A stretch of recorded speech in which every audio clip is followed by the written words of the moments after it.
Dan Illman, Mike Beard, taking a look at race number 7 at Saratoga on Friday. It's the Grade 3 $400,000 Saratoga Oaks Invitational. These are 3-year-old fillies going a mile and 3/16.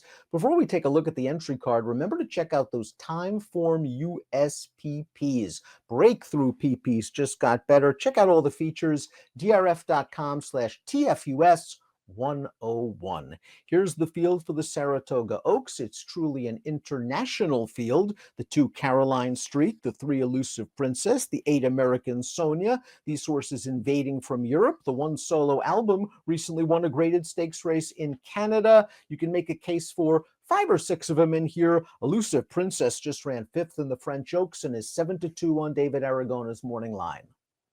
Really, really strong running of this race, Dan. 2 graded stakes on turf at Saratoga on Friday. We made the Hall of Fame the race of the day. This easily could have been the race of the day. Big field, very competitive. The number 1 is Solo Album, and let's see where our friends at Timeform US place her on the pace projector, because she's nothing if not versatile. A gate-to-wire winner 2 starts back. She rallied from off the pace last time out, and Timeform US believes that Jose Ortiz will put her in a spot right in behind the lead. Jiguera, the number 4, does have some speed. I'm not sure if they're going to be going at a breakthrough pace in here, Mike, so it'll be interesting to see if some of these closers are compromised a bit. Yeah, that will be one of the keys to this race, how it sets up for some of the late runners in this race. It does feel like the Forza Gira is going to make the lead in here. She's pretty fast. She likes to be forward in her races. She's won her last 2 starts going a mile. They're going to stretch her out a little bit here, and if she can get the distance, I think she's pretty dangerous, Dan.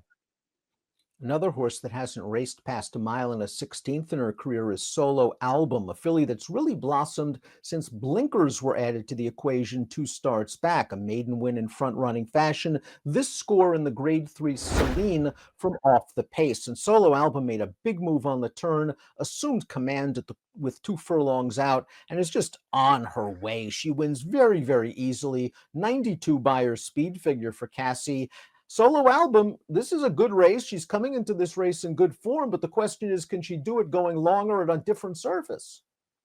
Yeah, exactly. I mean, she's clearly improved in her last 2 starts with blinkers on. So can she bring that improvement over to turf where, the only start of her career on the surface wasn't great? But she seems like she's a better horse now, Dan. I didn't love the way that she was drifting through the stretch in that last one, but she just smashed that field with a solid figure. The race 2 back, when she broke her main, a little hard to get a read on that race. It was a super slow pace and she was loose. Fans of the nightlife at Saratoga likely to plunk a few down on the 2 Caroline Street, a group winner 2 starts back, who just didn't really fire her best shot in the French Oaks, and she wasn't expected to. She was 52-1 against Elusive Princess that day and finished behind her, so she's going to have to find a little bit more for trainer Joseph O'Brien. Yeah, going to have to take a step forward here. Maybe she can do it, though, Dan. I liked her win off the layoff in the 3-year-old debut. She still looked a little green in that race, but she made a nice run there to take that race over, getting through some traffic, and then she held on at the end. I liked that performance. She did not run well last time. I thought all in all, they had a plan in there. They gave her a great trip following the winner of that race around the track, and that winner is real, real good. This horse just could not go with those horses.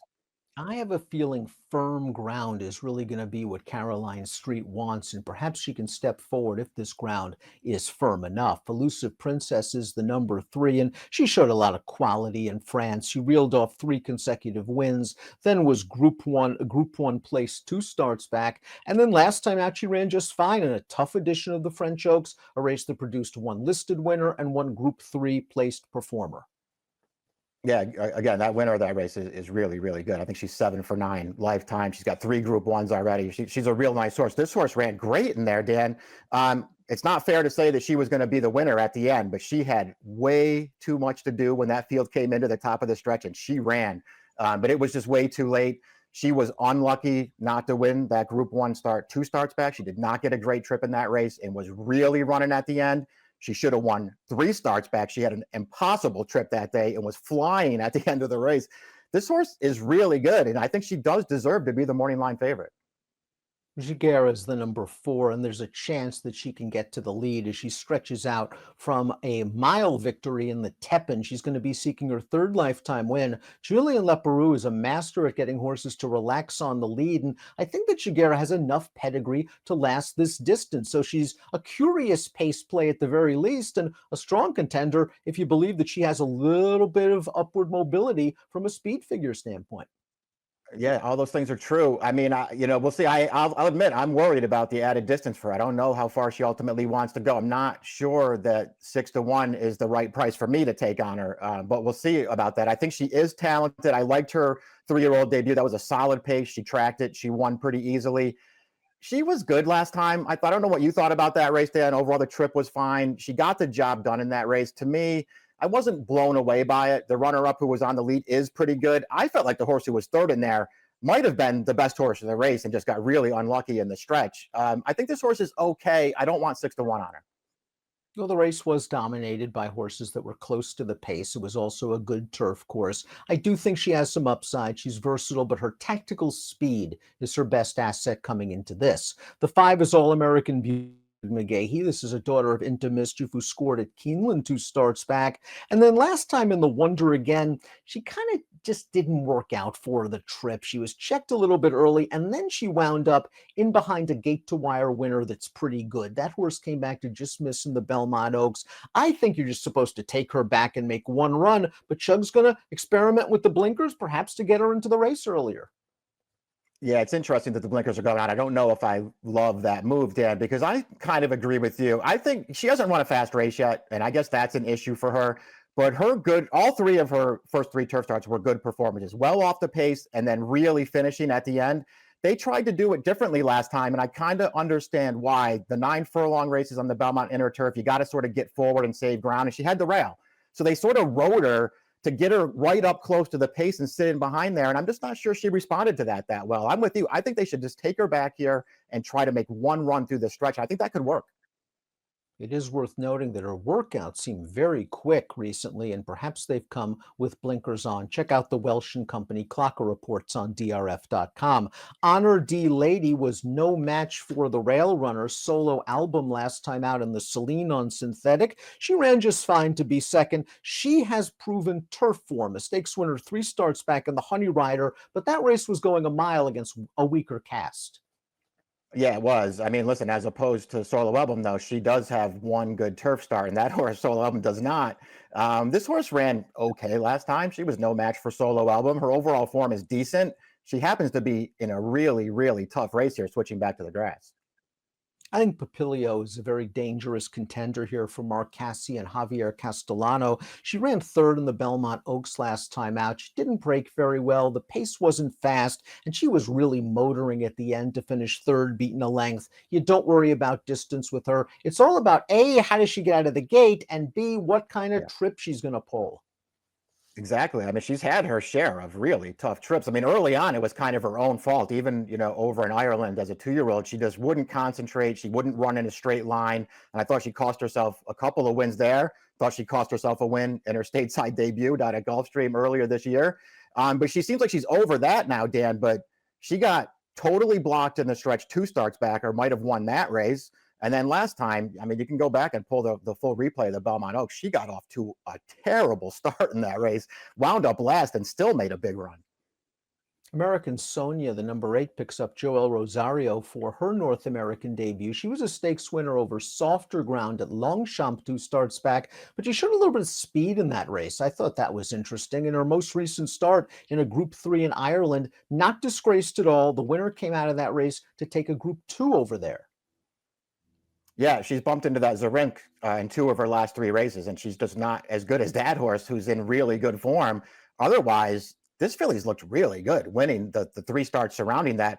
I'm with you. The 1-2 back in France, they put her on the lead. She looked really comfortable up on the pace in that race and sprinted home. That was a good performance. But she also looked good from off the pace, posting those prior 2 wins. Dan, I think this filly has some talent.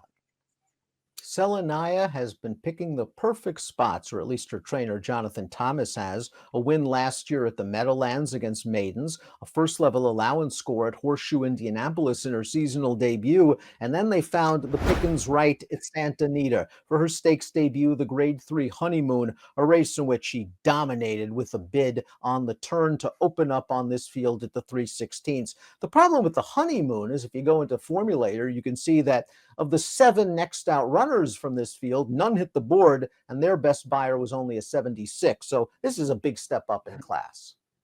Yeah, fair to have class concerns about this filly. She's been visually impressive in the last 3 wins, though. We just saw that honeymoon den. She was just in hand, tracking that pace all the way to the top of the stretch, and then blasted that field. Super impressive, winning 2 back off the layoff with big acceleration through the stretch. I think she's talented. This is a tough spot.